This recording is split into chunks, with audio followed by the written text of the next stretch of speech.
30 लोकांसाठी पावभाजी करायची असेल तर पातेल्यामध्ये जवळजवळ पावशेर तेल घेतलेलं आहे आणि त्यामध्ये अर्धा किलो बारीक चिरलेला कांदा आहे, त्यातला अर्धा म्हणजेच की पावशेर कांदा, पावशेरला थोडा जास्त कांदा बारीक चिरून त्या तेलात फ्राय करून घ्यायचा आहे। उरलेला कांदा, एक अख्खी गड्डी कोथिंबीर बारीक चिरली आहे, 1 वाटी लसणाची पेस्ट आणि 1 वाटी आल्याची पेस्ट। आलं बारीक करत असताना त्यामध्ये कोथिंबीरचे देठ देखील टाकलेले आहे, जेणेकरून कोथिंबीरचा छान अर्क उतरतो। कांदा फ्राय झालेला आहे, पावशेर बारीक चिरलेला टोमॅटो टाकायचा आहे आणि तो मऊ होईपर्यंत व्यवस्थित फ्राय करून घ्यायचा आहे तेलामध्ये।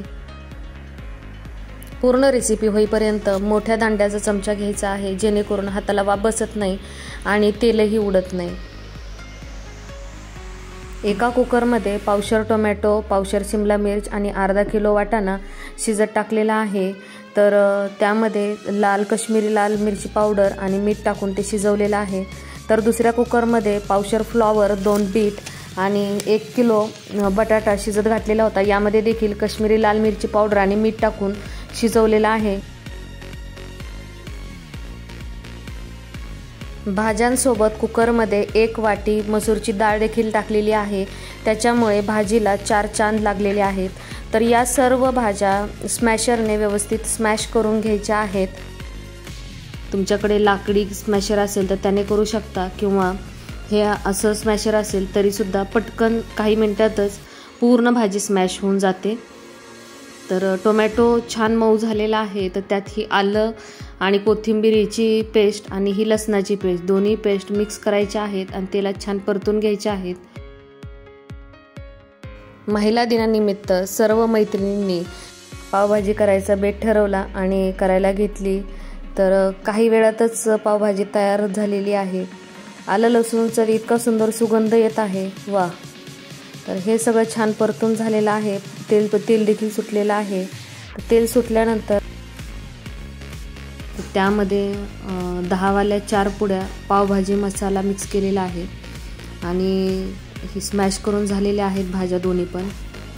तो पावभाजी मसाला परतून झाल्यानंतर त्यामध्ये स्मॅश केलेल्या सगळ्या भाज्या टाकायच्या आहेत।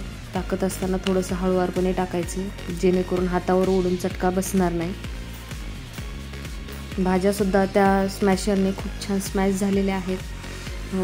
मोठ्या क्वांटिटीत जर आपल्याला स्वयंपाक करायचा असेल तर असे उपकरण आपल्याजवळ असणं गरजेचंच आहे, जेणेकरून पटकन सगळ्या गोष्टी होतात। भाज्या टाकल्यानंतर त्यामध्ये अंदाजानुसार आपल्याला किती घट्ट हवी आहे, पातळ हवी आहे असं पाणी टाकून व्यवस्थित मिक्स करून घ्यायचं आहे। 50 ग्रॅम बटर टाकलेलं आहे। बटर नाही तर पावभाजीला अजिबात मज्जा नाही, जेवढं बटर टाकू तेवढी छान टेस्ट येते। आणि यात एक सिक्रेट इन्ग्रेडियंट टाकलेला आहे। लहान मुलं आमच्यासोबत असल्यामुळे पावभाजीमध्ये आम्ही 4 पुड्या मॅगी मसाला टाकलेला आहे, त्यामुळे खूप छान फ्लेवर आलेला आहे। आणि जी कोथिंबीर कट केली होती त्यातली अर्धी कोथिंबीर पावभाजीच्या भाजीत टाकायची आहे आणि अर्धी सर्व करण्यासाठी ठेवायची आहे। मॅगी मसाला टाकल्यामुळे लहान मुलांनी देखील मिटक्या मारत पावभाजीचा आस्वाद घेतलेला आहे। तर अशा प्रकारे 30 जणांसाठी पावभाजीची भाजी तयार झालेली आहे।